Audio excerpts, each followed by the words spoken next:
Hello, I'm Terry. This is the Terry Nutlop Model Railway Station. A light here for all things model railways. Today we're going to be having a look at this new Bachmann Class 30 with sound. We're going to be comparing it to this much older Hornby Class 31 that I have retrofitted with TTS sound. Is this one worth it? Is that one worth it? We'll find out. Keep watching.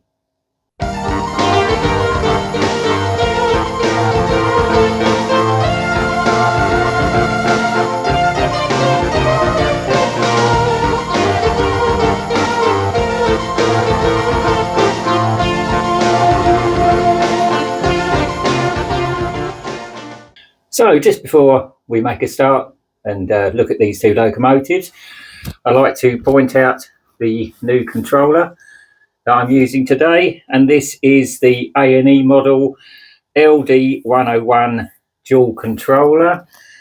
That's the little booklet you get with it. You get several other little instruction books with it, and the point of this is it's a DCC controller, but also by pressing the little button on the front there, you can change it to DC. Now, it's not able to run DC and DCC trains together on the same line because the DCC current would damage a DC engine. And we're using today the Pico Code 75 ballhead track with the Unifrog points.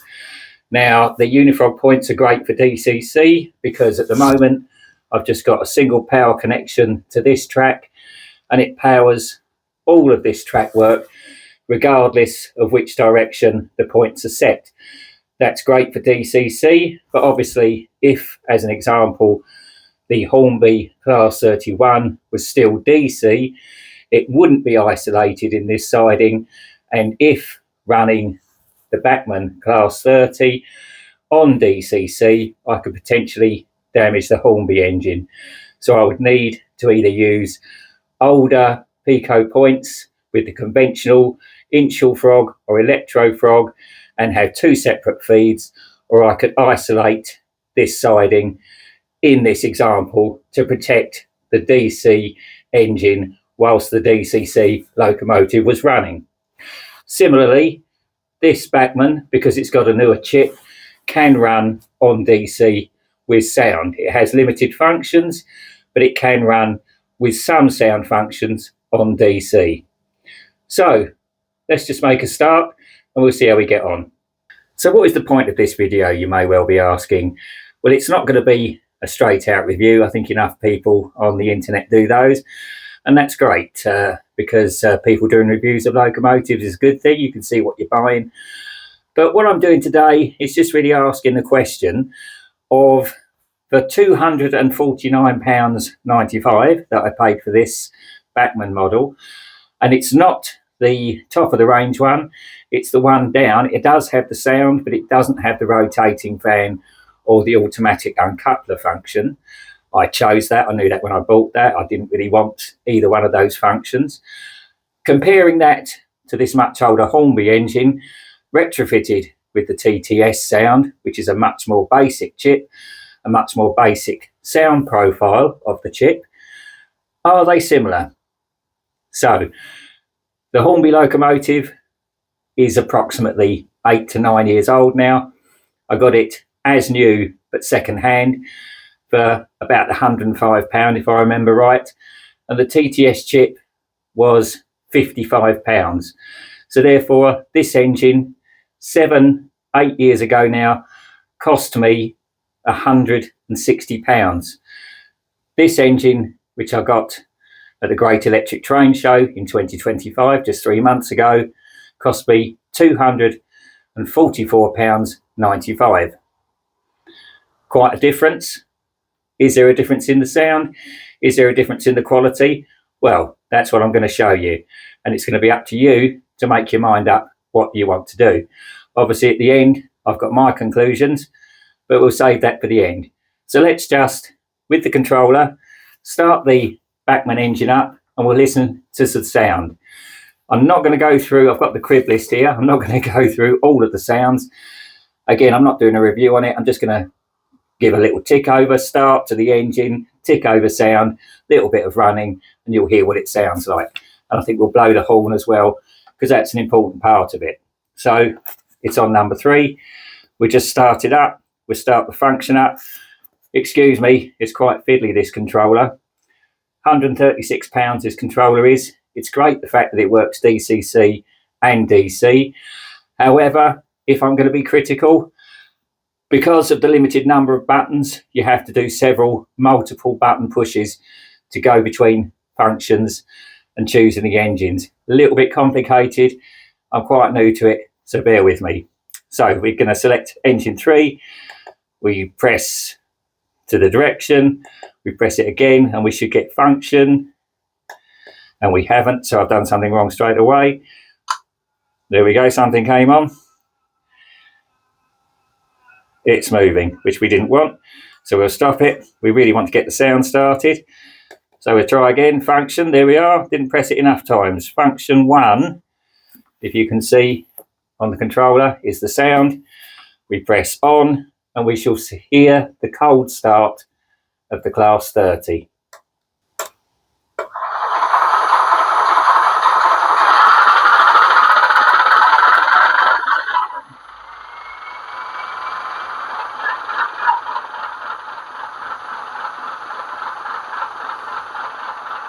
I've got a little mic down there picking up the sound of the engine as best I can. This should be coming out on camera. Okay, so that's got quite a nice little tick over. Quite a low sound to that, quite a deep bass sound, which is quite pleasing. We just run through some of the functions. I'm going to have to use the crib sheet here because I'm not familiar with this engine. And we'll try a couple of horns and then we'll just move it off. So this should be a single horn. That is a single horn, and this should be the double horn. Nice little short horn there. That seems to be the only horn sounds I can see at the moment, which isn't particularly good. I shall try holding it and see if we get a longer sound. Could possibly be this controller.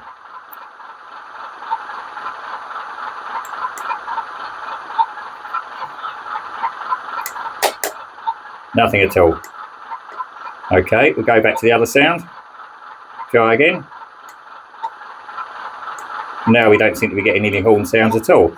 But that's not very encouraging at the moment. I'm not criticising the Bachmann engine at this moment. It could well be this controller. Certainly the button pushes don't seem to be as positive as you'd like. I'm going to exit that. Try it once more. There's the functions. We'll try the long horn again.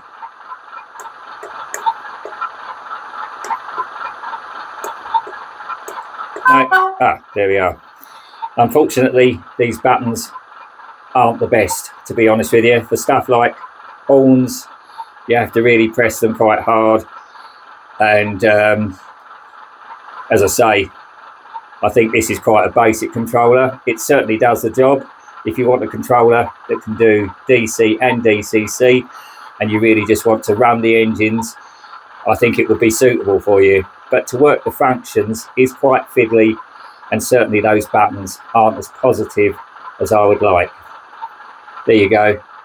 It's £136 as opposed to some of the controllers now approaching 450, coming on for 500.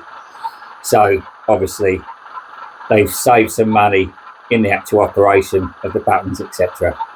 Let's just move off and see how it runs.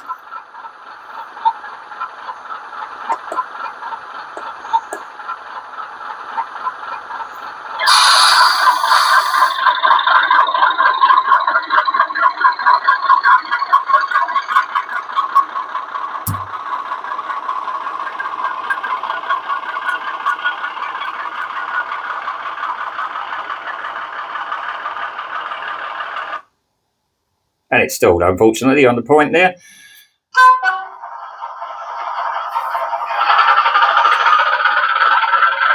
Now, I've not got these frogs of the points connected up as I did before on the previous demonstration when I was using the Helgen 060 shunter, which wouldn't cross them at all without the points actually connected up. Sorry, the frogs connected up. But you would expect that an 060 locomotive like this, well, 6 axles, not an 060 engine, is it? It's a 6-axled diesel. Should be able to cross these points without stalling. Unfortunately, it didn't. We give it another chance to have a go. Building up the revs, it's got a nice brake release.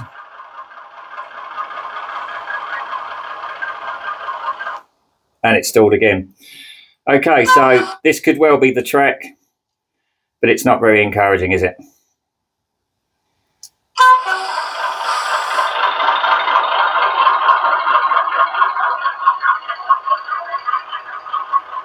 Now we stop it. Got quite a lot of inertia. Is it going to stop before it runs off the end of the track? I'll just have to put my finger there to hold it for a second while it comes to a complete stop. Okay. Not the most auspicious start. I do apologise. What I'm going to do, flick the point backwards and forwards.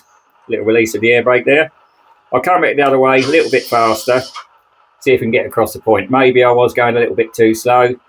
I don't want to be too critical of the Bachmann engine. It is new out the box, hasn't been running. Let's just give it one more go. We'll have a little bit more speed over the point. I'm sure it will make it this time.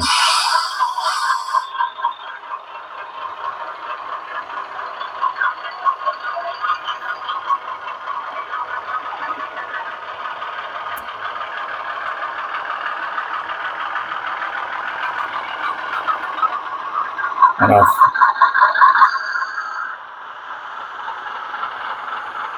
Again, I need to put my finger there. It's got a lot of inertia set into it. Obviously, you can adjust that on the CV values, but there is a huge amount of inertia on it at the moment. Still pushing, still trying to keep going.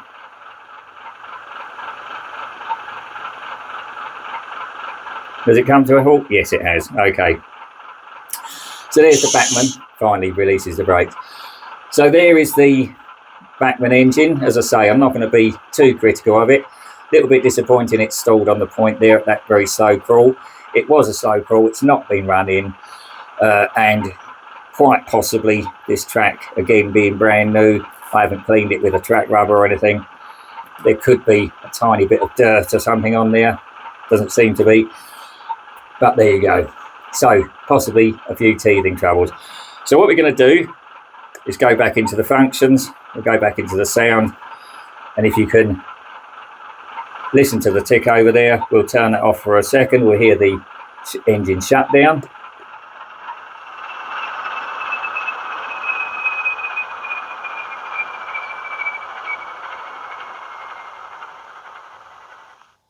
Okay. A little bit of a strange cut off right at the end there. It's like the sound file has been allowed to sort of die down, and then just suddenly there's a bit of a chop. It doesn't sort of quite fade out to nothing. It comes down to a low level, and then there's a sudden sort of slice where, to me, the sound file has been slightly chopped. Okay, so we'll go back onto number 5, which the Hornby locomotive is set to. We go on to the functions. There's lots of button pressing to get onto the functions. On to 1, we'll start this one up. I'll move the microphone across to give it a fair comparison. And we'll hear the cold start on the Hornby TTS Class 31.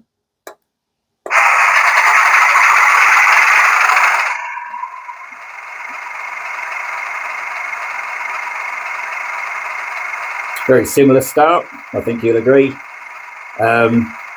Possibly the Hornby locomotive is a little bit more tinny. That is due to the fact that it's got a 28mm old school round speaker, and this was one of the locomotives that I retrofitted with sound quite early on, and I didn't realise at the time that you didn't need to remove the fan. In my naivety and inexperience of sound fitting locomotives all those years back now, I removed the rotating fan in order to fit the 28mm speaker in. If I did it now, I would leave the rotating fan in and fit a large sugar cube speaker inside where there's plenty of room. As I say, at the time, I was under the impression that the sound needed to come out of the actual fan grill at the top to get a better sound. That's not actually necessarily so. So let's just move this off. Again, yet another button push, and we should go. If you can see the lights on this Hornby one, please ignore them. That was, again, I was messing about with the lights, and I've wired the lights to work in one direction because I intended it to work on the layout in my shed where it was only going to be travelling in one direction, so the lights don't actually operate correctly with direction anymore. Again, my fault. So the brakes come off in the same way that the Bachmann does. Move off.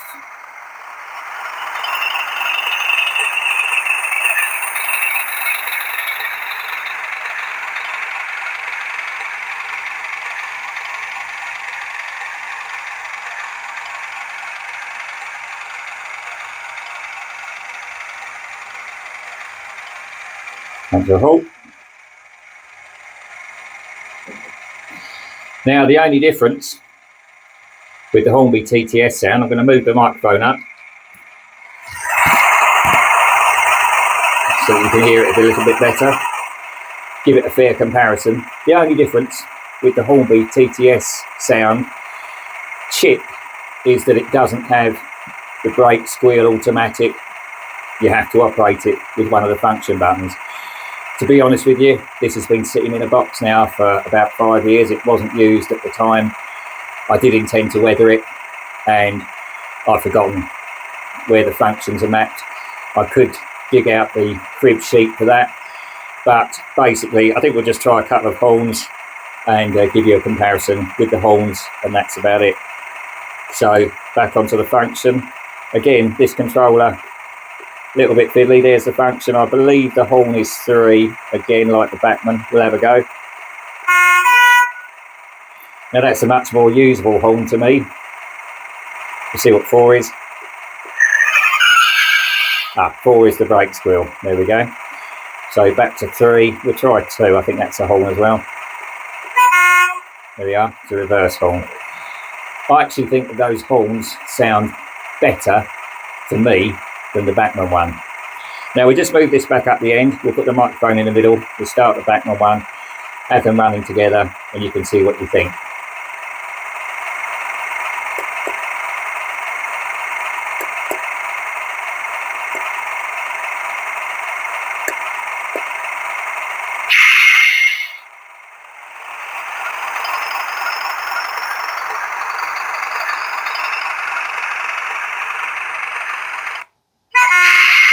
Again, stalled exactly on the frog there. This locomotive, as I say, has been sitting in its box for 5 years, so I'm not going to be overly critical of it. It really does need to effectively be running again, because it's certainly been sitting still for a very, very long time. Okay, with this controller, we'll come off. Many button pushes required here. We come off number 5, back onto 3. Select 3, if you can see this. There we go. Then we select the function again. Then we change it up to 1. And then we say yes. And as you can hear, the Bachmann Class 30 now has started.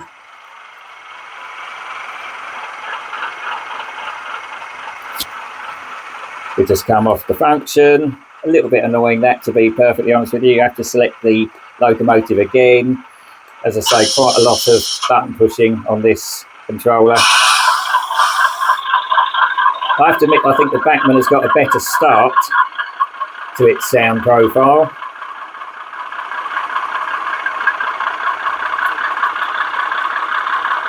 Bring it up to the middle and we'll stop it.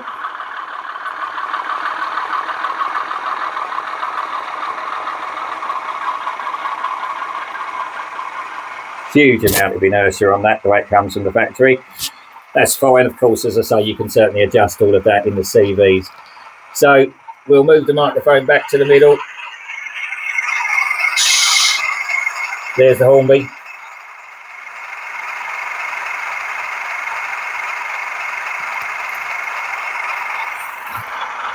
There's the Bachmann. Now they will sound different if you accept that, of course, one has got a different engine to the others. The Class 30's got the Merley's engine, the Class 31, the English electric engine. They will sound different in real life. Which one is the better sounding as a model? I'll be honest with you, I still think the Bachmann one is, simply because the chip, the Lock Sound 5 chip it's fitted with, has got much more integrated functions. I think the start is better. I think the braking, although we haven't got the room to get it up to speed to hear the actual brake squeal as it comes to a stop, all integrated into the chip. So you simply speed it up, slow it down, and all of the sounds work automatically. Whereas with the Hornby TTS chip, you have to work them via the function buttons. You've got the brake release, you've got the acceleration, you've got the engine speeds, but you don't have the brake squeal as it comes to a stop, and you don't have a lot of the other functions that the Bachmann one does. So I'm going to turn these off so that we can hear ourselves speak rather than hear these, and then we'll have a little sum up.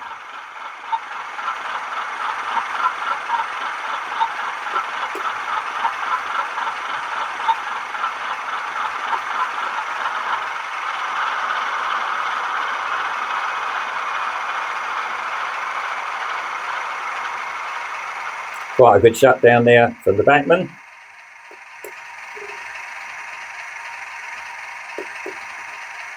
Again, multiple button presses. We'll have a fair comparison, move the microphone, and we'll just listen to the Hornby shutdown.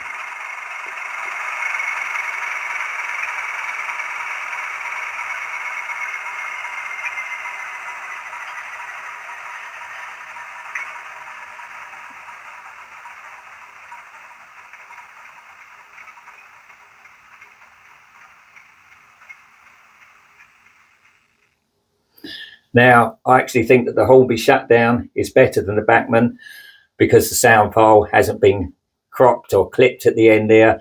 It's allowed to fade completely naturally out, and you've also got some additional sounds of the engine spinning down.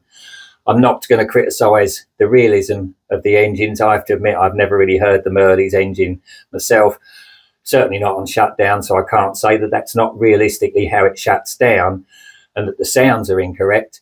However, I will say that that sound file in the Bachmann has been slightly cropped, clipped right at the end, and you do get that sudden cut off just before the volume is actually zero, and that is noticeable. Whereas on the Hornby one, with the much, much cheaper TTS chip, the actual sound file has been extended to allow the volume to die away till it's completely zero before the actual sound file finishes. Something worth mentioning. Okay, let's have a little sum up. So, to sum up, which one is better? They both are very well detailed models. They both have correct features for the engines that they're supposed to be. They both have sprung buffers. They both have lights. Had I not foolishly removed the rotating fan, the Hornby model would have a rotating fan. Obviously now it doesn't. That was me. Both have lights, as I say. Both have lots of functions. Which one is worth the money? And I know at this point you're thinking, oh, he's going to cop out and he's going to say they're both the same. Well, as you saw, they both need a run in, really, and they both stalled on the points. I'm sure that both, well, I know that the Hornby one is an excellent runner because it was running very, very well 5 or 6 years ago, the last time I was using it, and it's sat in a box. And I'm absolutely convinced that the Bachmann engine will be a good runner once it's had a little run in. It's come straight from the factory. It's been sitting on a container ship, then in a shop, and then it's finally come to me. So that needs a run as well. But, and this is the big but, £244.95p, about 160. Even allowing for inflation, is this? Yes, it's second hand. Yes, it's got a TTS chip, and not a Lock Sound 5 chip. It doesn't have quite the same sound functions as the new Bachmann engine, but to me, and that's of course what counts, and it will be to you because you'll be spending your money and you're the one that judges, not me. But to me, I actually think that this Hornby engine still holds its own against this Bachmann one. And that is the point I'm trying to make, that if you're happy and competent fitting sound chips, why not buy a second-hand engine that doesn't have sound and fit the sound chip retrospectively? That way you'll end up with a nice sound engine and you'll actually be saving yourself quite a bit of money from buying something new like this.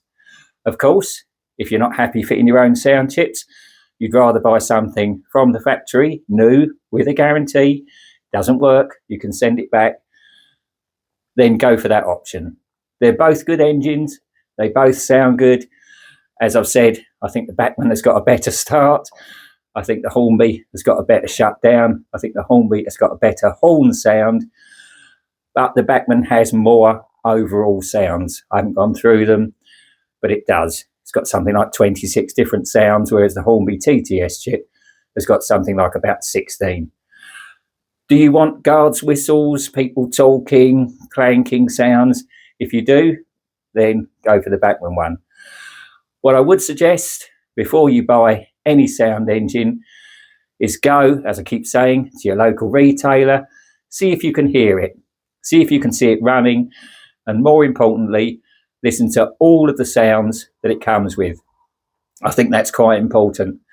To be perfectly honest with you again, had I heard those horn sounds on this engine, I probably wouldn't have bought it. Now, I'm not saying that affects you. If you're happy with that, then you go and get the Bachmann one. But it's something with a sound engine that is obviously very important. With a normal engine, we just want it to run. But with a sound engine, we want the sounds to be good as well. You're paying a lot more money for the sound engine, so you want to enjoy those sounds and you want to be happy with them. So, to sum up, I would go for a second-hand engine. Make sure it's a good runner, of course, before you put a chip in it. Give it a good run on DC. Make sure it's okay. Retrofit a sound chip if you're up to it, and you'll end up with a sound engine that can still compete with a modern sound engine at a much reduced price. That's my tip, but if you want to go for this, go for this. If you've got the money, like anything in this hobby, you get what you want to get. So, all that's left to say from me and Desmond, usual catchphrase, don't forget, like and subscribe, nearly forgot, usual catchphrase, nice one. I'll see you next time.